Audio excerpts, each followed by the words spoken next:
Now, the golden age of Hollywood was known for covering things up and playing down what people saw.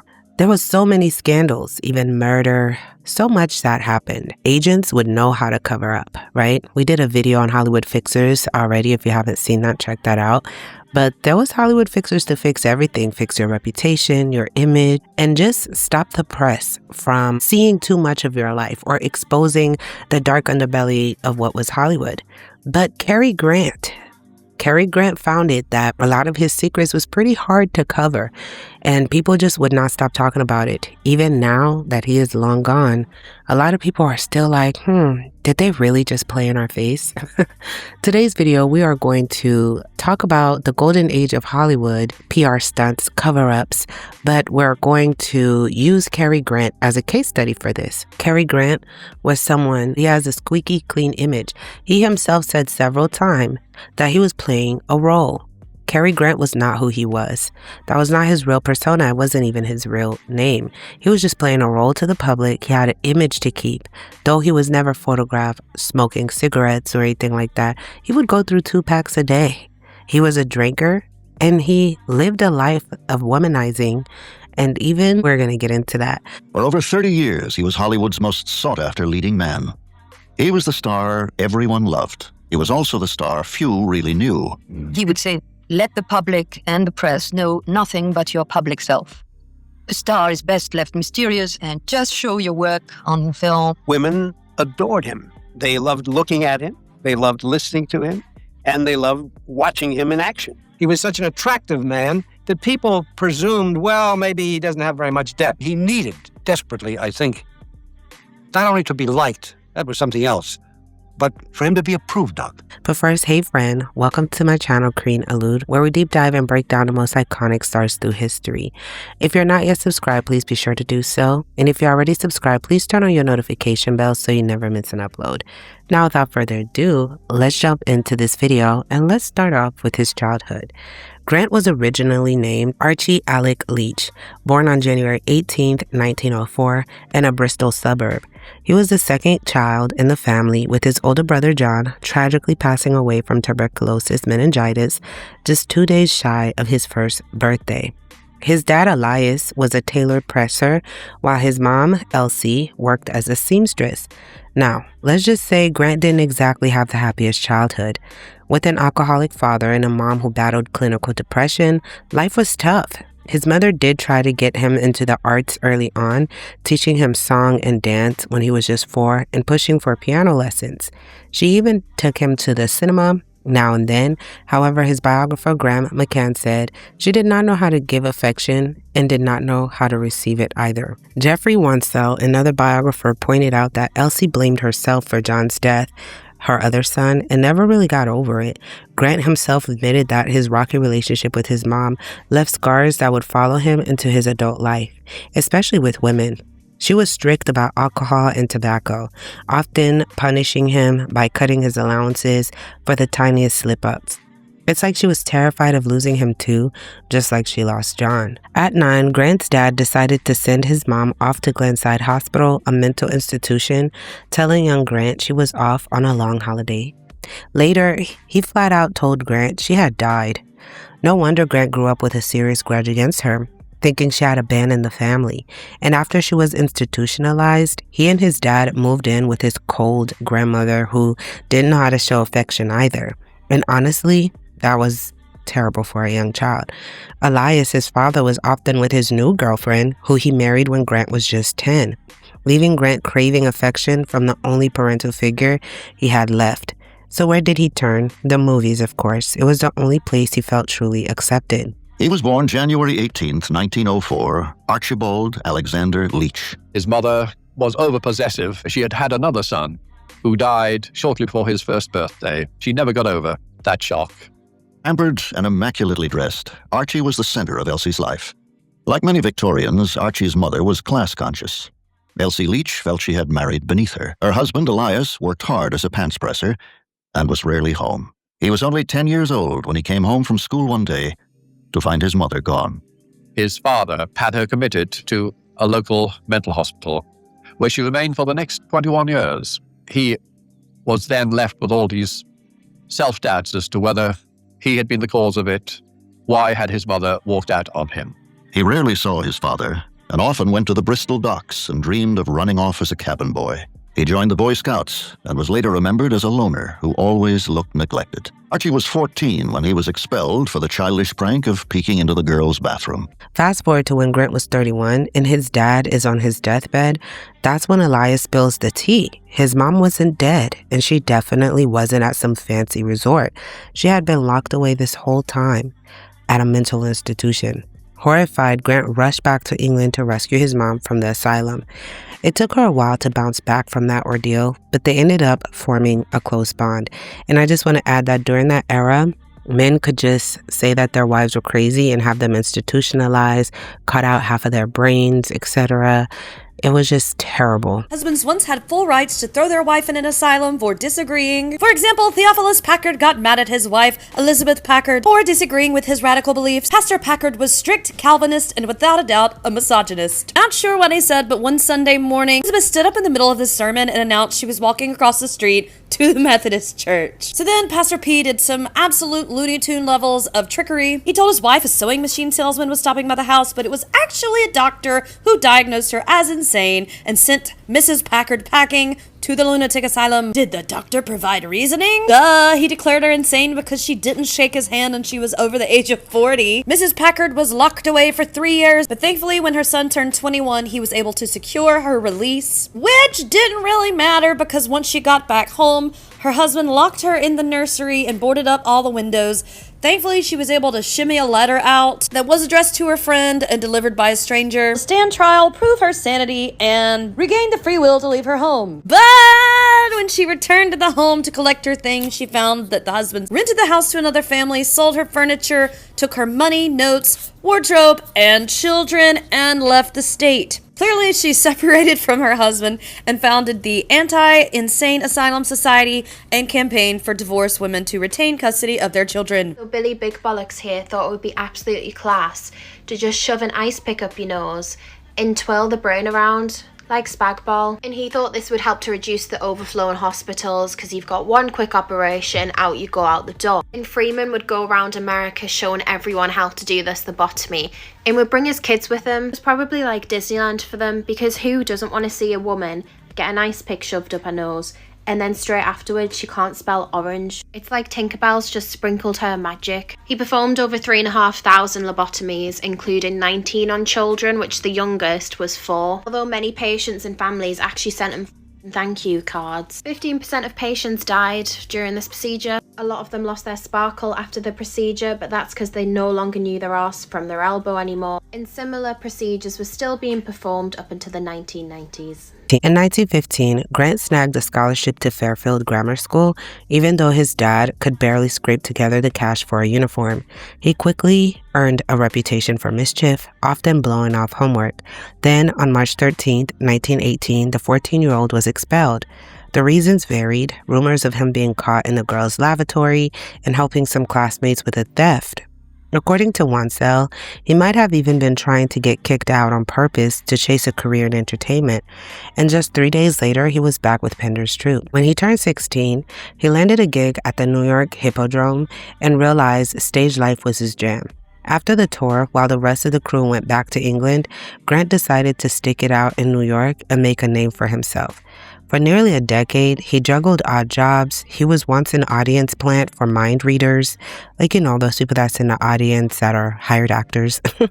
He was a barker at Coney Island, a stilt walker, and even a seat filler for dinner parties. Yeah, hire him to sit at elegant dinner parties so that it could look full. But there were whispers that he also had a bit of a scandalous side. Rumor had it he was the highest paid gigolo in town. For the right price, older women or a man could hire him to be their lover. But he never spoke on this. When it came time to break into showbiz, Grant hit a wall. His name, Archie Leach, just wasn't cutting it. Paramount executives thought it lacked that leading man vibe. They gently broke the news to him, saying it didn't sound right for an American audience. Grant wasn't blind to it either. He jokingly admitted, it doesn't sound particularly right in Britain either. After a bit of a back and forth, they settled on Cary Grant, and the rest, as they say, is Hollywood history. His early films, He made up some people like Nancy Carroll, Marlene Dietrich, Sylvia Sidney, of course. He was there to look tall, dark, and handsome. Cary was expected to participate in every publicity stunt that came along, whatever his personal feelings on the subject. About this time, Cary found out that his mother was still alive and in a mental hospital. He would buy her a new home and would visit her regularly. When Grant looked back at his life, he often felt like he was living a double life. A fan once asked him how he compared to the charming Cary Grant we all know from the movies, and he replied, a bit deflated. It's a facade, an aura. I don't know that I'm proud of that, end quote.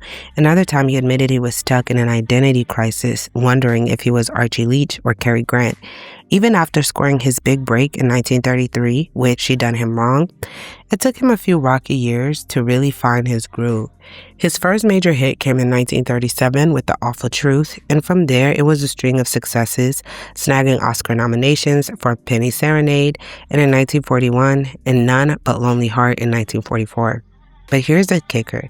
Despite being one of Hollywood's legends, Cary Grant never won that elusive Best Actor's Oscar.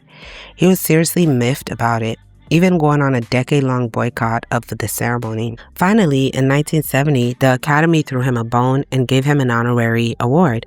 But before that, his Oscar frustrations led to some wild feuds and ridiculous demands on set. In 1934, Grant fell head over heels for actress Virginia Sherrill. He called her the most beautiful woman he'd ever seen and claimed he fell in love with her the moment he laid eyes on her. Talk about intense. After getting her number, he called her every 10 minutes until she finally answered. Was that, romantic or more like stalker? After a whirlwind romance, they tied the knot, but their happily ever after turned into a soap opera plot. Ultimately, they separated just 7 months after getting hitched. After their split, Sherrill wasn't shy about, telling it all, revealing that her ex was psychotically jealous and downright monstrous at times. She claimed he'd harshly critiqued her acting, refusing to pay their bills, and even hit her. Grant later looked back on his first marriage and admitted he was the one who messed it up, saying, "My possessiveness and fear of losing Virginia brought about the very condition I feared, the loss of her." Surprisingly, after some time apart, they managed to become friends. When Grant went through his fourth divorce, Sherrill even offered to be his character witness. Cary and Virginia were married in London in February 1934. They appeared to be the ideal Hollywood couple. The actor who would show such ease with women on screen would have a more difficult time in his personal life. In December 1934, Virginia Sherrill would file for divorce, accusing Cary of extreme possessiveness. Now, let's talk about Grant's friendship with Randolph Scott. They hit it off while filming Hot Saturday in 1932, and their bond was something else. Scott referred to Grant as his spouse, and the 1940 census even labeled Grant as Scott's partner. They lived together for 12 blissful years, but things took a turn after a now infamous photo shoot. In 1934, the duo posed for some pictures that showed them looking like the perfect couple, working out, dining, and just living the dream together. Fast forward to today, and those photos are celebrated in the LGBTQ community, but back then, Paramount freaked out.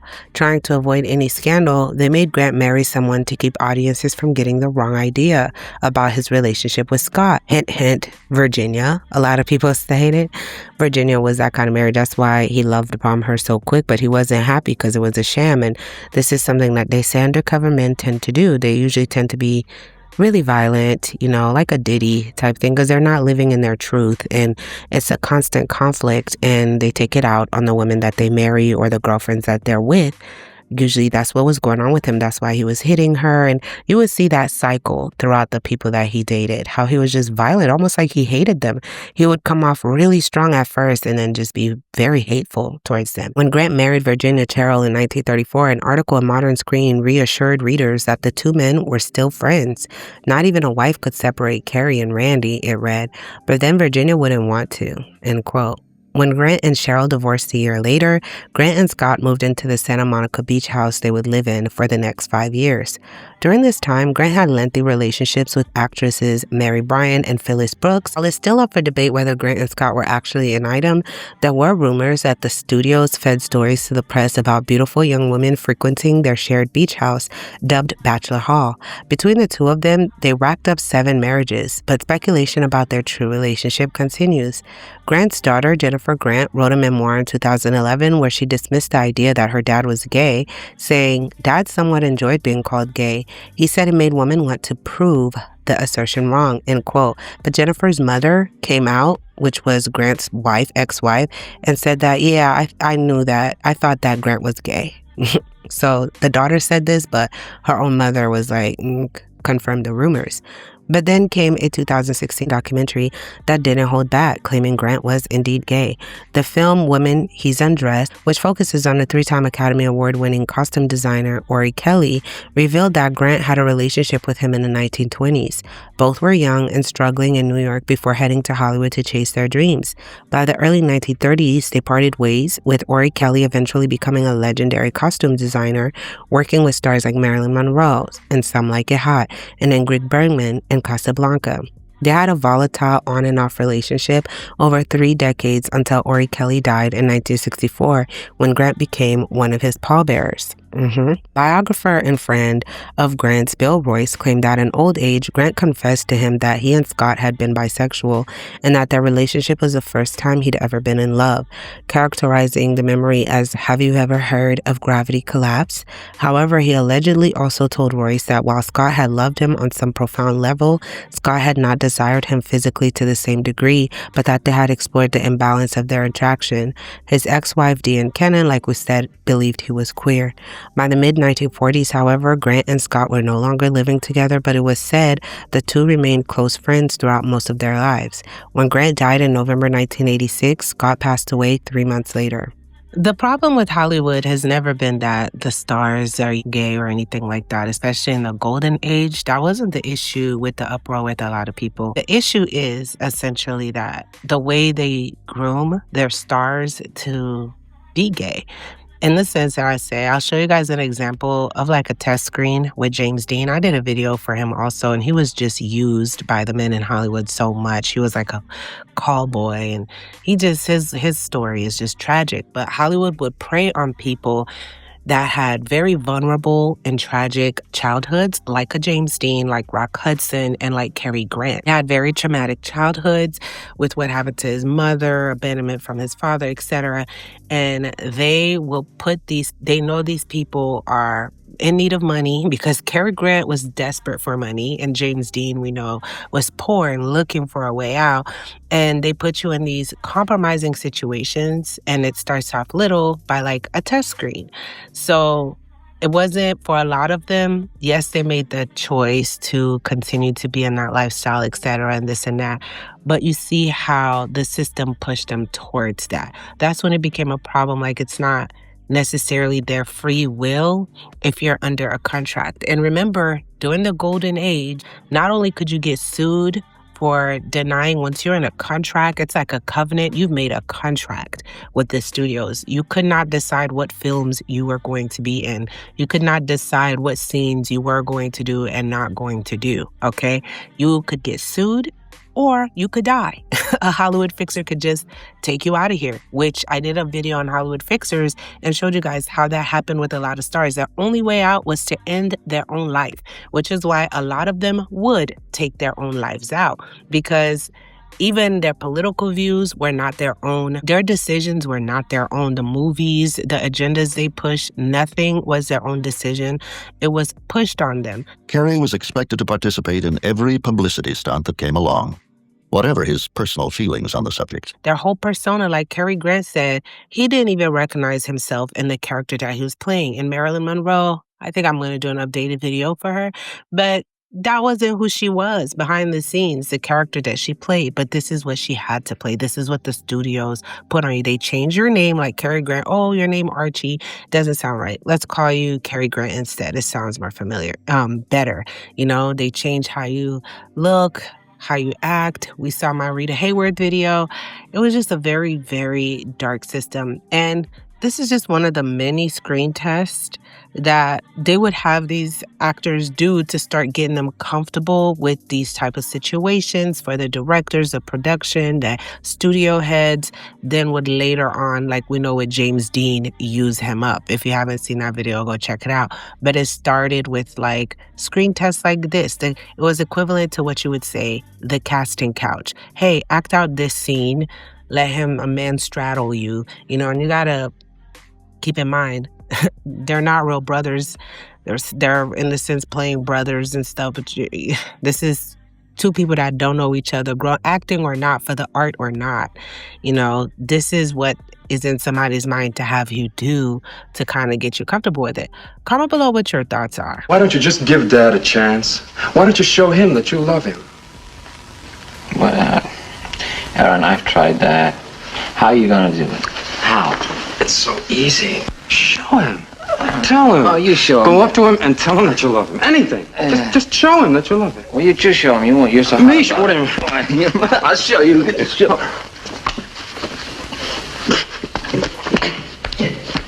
Hey!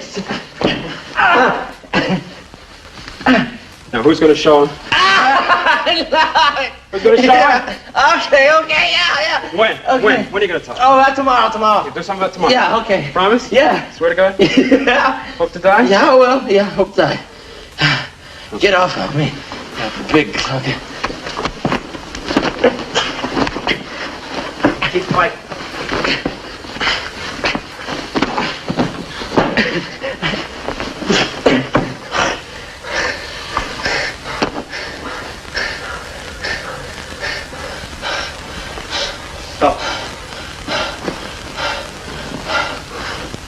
Good night. Given all that was going on in Rock Hudson's private life, it's not surprising that the FBI was keeping a close watch. The lieutenant wants to ask you some questions. And like where you've been spending your evenings lately, staying out till 3 and 4 in the morning. There was this catchphrase about Confidential magazine. They trade in, and it's got subscription base of 3 million at that point. It's got a huge readership. Confidential started to move in on Rock Hudson, and Henry Wilson certainly did not want to lose this golden goose. They say that there was this trade-off where Tab Hunter, who was indeed the Henry Wilson client, was offered up sacrificially to save Rock Hudson. It really is a miracle that Rock Hudson never got caught by the tabloids.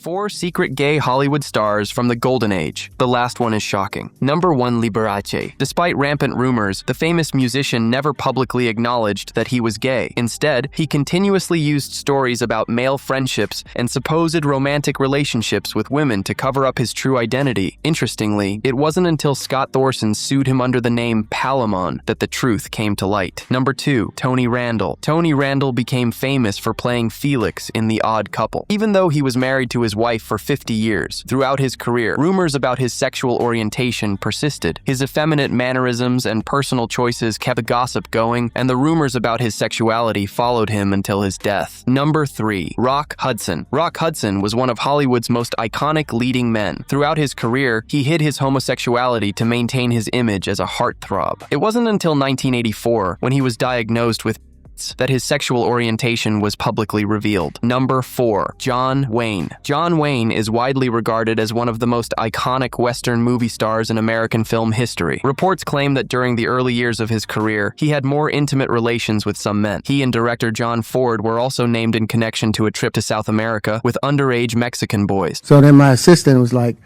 you know, he wants to hang out with you next week. And I was like, for what? He's like, I think he's trying to you.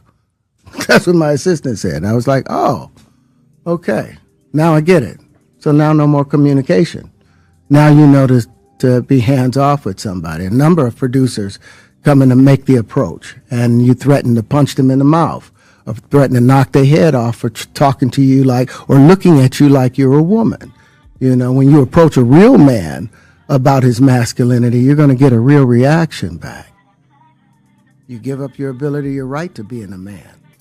A man don't take it, a man gives it. So when you give up that man card, you don't get that back. Are you saying what I think you're saying? No, I'm saying what I'm saying. You don't get that back. You come into this world as a man one time. You give up that right for anything, for fear of being hurt, fear of somebody doing something, for wanting to gain something. When you give up that man card right, you lose some spiritual energy that has always been pushing through. When you give up your manhood, I've never seen somebody recover from it. And that's what the business does. And the women that trade their bodies to go and get the role, they get to the point where they have their Oscar, they have their money, but they don't have their dream. They don't have the soul that they started with. So it's like achieving don't mean anything. If I get all the Nobel Prizes from doing all of this, but in the process I have to trade out all of my integrity to do it so that they can stay in place, what benefit is that if I lose my integrity? You got to go in as a principal. And what we were brought in here as men, you don't trade that in, no matter what. Did you ever have the opportunity where you got invited and you said no to it? Hell yeah. What was the consequences when you said no? Puffy invited me for weeks, asking me to come and teach him how to, wanted me to be his acting coach for a while. Go there and he's sitting around just looking. I'm like, okay, what's the material you want to work on? He's just looking at me. Then next thing you know, okay, hey, will you help me? I want to hear your music. So I come over there and I play the music. And he's sitting there, just looking at me, like waiting. Okay. Grant was known for being cheap. Can you believe it? This wealthy icon charged fans a mere 25 cents for an autograph and meticulously logged every cent spent on meals like a frugal accountant. Grant had no patience for fools. When a group of pushy teens threatened to boycott his film unless he signed their memorabilia, he coolly shot back, "Fine, don't go." But when it came to flirtatious fans, his icy rejections were even more razor sharp. One woman who dared to say to him, "I've made a bet I can kiss you," was met with a firm, "Madam, you've lost your bet." Ouch, can you imagine walking up to a celebrity, "I made a bet I could kiss you," and he's like, "Yeah, well, you just lost that bet." In the realm of Hollywood royalty, Grant mingled with the creme de la creme, sharing the screen with legends like Audrey Hepburn, Deborah Kerr, Grace Kelly, Ingrid Bergman, and of course, Katharine Hepburn. Cary liked his partners to be distinguished ladies. He chose always women who had a certain breeding. It was very important to him. Liked his partners to be tall, slim, to wear jewels beautifully. And women. Oh, women. You've known quite a few. And I suppose they've all been madly in love with you. I doubt it. But you haven't had much respect for them. Oh, on the contrary. Still, you've always been very fair in your judgments. Yes, I've been more than fair. I idealize them. Every woman I meet, I put up there. But he was wary of relationships with women. The moment I meet an attractive woman, I have to start pretending I have no desire to make love to her. What makes you think you have to conceal it? She might find the idea objectionable. Then again, she might not. But let's not forget the scandal that swirled around his personal life. In 1942, Cary Grant took the plunge for the second time, marrying American heiress Barbara Hutton, which I just recently did a video on. The tabloids had a feast, dubbing the duo Cash and Cary, knowing the world would suspect he was after Hutton's fortune. Despite his own ample wealth, Grant insisted on a prenuptial agreement that stipulated he would never touch her inheritance, even if they split, which they did just 3 years later. Had married one of the world's richest women, Barbara Hutton. Critics suggested he was after her money. He was known then as Cash and Cary. After 3 years of marriage, Barbara Hutton sued for divorce. Grant was a master at keeping his public persona polished, while his private life was a whirlwind of chaos. When an interviewer naively declared, "Everyone would like to be Cary Grant," he shot back, "I'd like to be Cary Grant too." End quote. The shadows of excess finally caught up with him post-filming Notorious, when years of indulgent drinking led to a harrowing bout of jaundice and hepatitis. In 1948, doctors gave him a mere 10% chance of survival, but somehow the man pulled through, taking a grueling 6 months to regain his health. Then came the legendary love affair that would forever haunt him. On the set of The Pride and the Passion in 1957, Grant fell head over heels for the stunning Italian star Sophia Lauren. He pursued her relentlessly, despite being married to his third wife at the time. Initially, Lauren indulged his advances, but when she had her sights set on Italian film producer Carlo Ponti, she left Grant heartbroken, having used him as a stepping stone to her next conquest. Grant will go on to lament that this was one of the most passionate romances of his life, a bittersweet memory that never quite faded. At the time of his affair with Sophia, he was married to Betsy Drake, an actress and screenwriter who married Grant in 1949 when she was just 26 and he was a staggering 45. Their marriage lasted over a decade, but it was anything but smooth sailing. As tensions rose, Grant distanced himself, even hanging a "Do Not Disturb" sign on his office door for days on end. When Drake dared to violate that sign, you can bet he was furious. Naturally, when Drake found out about his affair with Lauren, she stormed off to catch an ocean liner back to the US. But once Lauren had moved on, guess who came crawling back? That's right, Grant worked his charm to win Drake back. And as a testament to her love, she even penned a movie for the two of them to star in together. She wrote this film for them to star together. But guess what Grant did? He handed the love interest role to, you guessed it, Sophia Lauren instead. Can you imagine? After all this romantic drama, it's hardly a shock that Grant and Drake called it quits in 1962. Before their final curtain, however, Drake introduced Cary to a new obsession, hypnotism. Yes, under her guidance, he found a way to sleep better and finally kicked the smoking habit. Betsy was opening new worlds to him in philosophy and in self-knowledge, and at last he was able to fulfill his ambition. Together, they took tramp steamers to explore distant ports. Grant began experimenting with LSD in the late 1950s before it became more widely popular. His wife at the time, Betsy Drake, displayed a keen interest in psychotherapy, and through her, Grant developed a considerable knowledge of the field of psychoanalysis. Radiologist Mortimer Hartman began treating him with LSD in the late 1950s, with Grant optimistic that it could make him feel better about himself and rid him of the inner turmoil from his childhood and failed relationships. He had an estimated 100 sessions over several years. For a long time, Grant viewed the drug positively, saying that it was a solution after many years of searching for his peace of mind, and that for the first time in his life he was truly, deeply, and honestly happy. Dan Cannon claimed during a court hearing that he was an apostle of LSD and that he was still taking the drug in 1967 as part of a remedy to save their relationship. Grant later remarked that taking LSD was an utterly foolish thing to do, but I was a self-opinionated bore, hiding all kinds of layers and defenses, hypocrisy and vanity. I had to get rid of them and wipe the slate clean, end quote. Cary Grant, the dapper leading man of Hollywood, had a well-known weakness for beautiful women, and his tumultuous romances with TV star Dan Cannon was no exception. Their marriage, which lasted from 1965 to 1968, was as fiery as it was scandalous, culminating in a messy split that left quite the mark. Dan Cannon didn't hold back, revealing that Grant could fly into rages if she didn't do what he said. But in 1966, everything changed when Grant welcomed his daughter, Jennifer, with Cannon, a life-altering event that shifted his priorities dramatically. At 62 years old, Grant decided to step away from the glitzy world of acting and devote the next 2 decades to his little girl.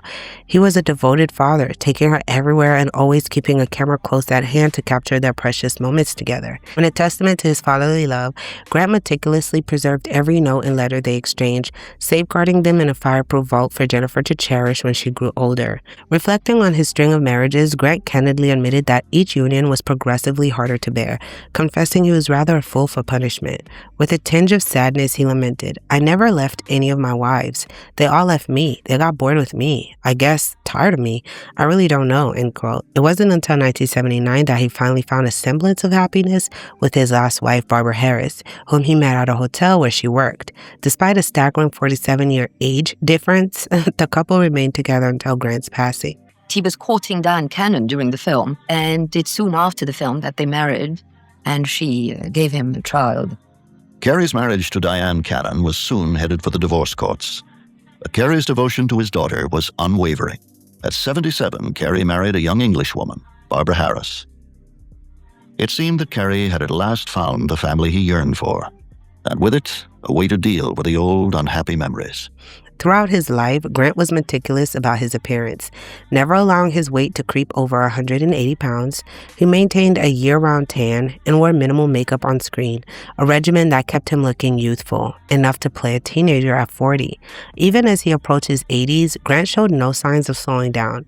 He traveled across America, engaging audiences in a show titled A Conversation with Cary Grant, sharing stories from his illustrious career. However, on November 29, 1986, disaster struck. Feeling unwell right before a show, Grant rushed backstage to seek medical help, only to be hit with the devastating news that he was having a massive stroke. With a blood pressure reading 210 over 130, Grant refused to be taken to the hospital. The doctor recalled. The stroke was getting worse. In only 15 minutes, he deteriorated rapidly. It was terrible watching him die and not being able to help, but he wouldn't let us. Despite the doctor's pleas to take him to a hospital, he stubbornly refused, a decision that would prove fatal. By the time he finally relented, it was too late. The 82-year-old icon slipped into a coma and passed away at 11:22 p.m. In accordance with his wishes, Cary Grant's family opted for cremation, forging a funeral entirely. His ashes were scattered in the Pacific Ocean, a final farewell fitting for a man who lived life in Technicolor, full of drama, romances, and undeniable charm. This is the story of Cary Grant. I also did a video on lavender weddings in Hollywood and, you know, people marrying, undercovers, etc. Check that out also. We talk about that. Matter of fact, I'll just put my Dark Hollywood playlist pinned in the comments for you guys to check that out where we talk about that. But after his death, of course, a lot of stuff was just coming out. And of course, we'll never know because he never truly did admit it out loud and bold. But definitely, there was always hints. I did a video for Carol Lombard, who visited their home at the time and admitted that he thought Randolph and Grant made a wonderful couple because Randolph would pay all the bills and, you know, Grant was kind of like the spoiled princess, you know, getting loved on by Randolph. And it was just perfect for those two. But comment below your thoughts. What do you think of this and the secrets that Hollywood just try to hide? You know, a lot of people, even today, that we look at that looks super hot, you know, like the heartthrob and everybody's crushing on them. They love them. A lot of them actually, you know, are not into women, and women are, you know, just dying and fawning over them. And then a lot of them, we hear that they beat on their wives, their girlfriends, they're so angry, they're so this, they're so that. And then later on, you find out that this is why, because they're not living in their truth. Even the most quote unquote macho men. I mean, we see what's going on with Diddy right now with his trials, right? And a lot of the celebrities that have already been named in these trials, things that are coming out. So that's why. And there's always a saying that was said as I was growing up in the hood that anytime you see a man being super rough, you always got to ask, okay, why? Because whenever you're not living in your truth, it really does anger you. So live in your truth, you know, let people have the chance to choose for themselves if they would want to be in a marriage with you, being that you're not living in your truth, because neither of you guys will be happy. You won't be happy and they won't be happy. Comment below your thoughts. I love you guys so much. Thank you for tuning in. I will see you in the next one.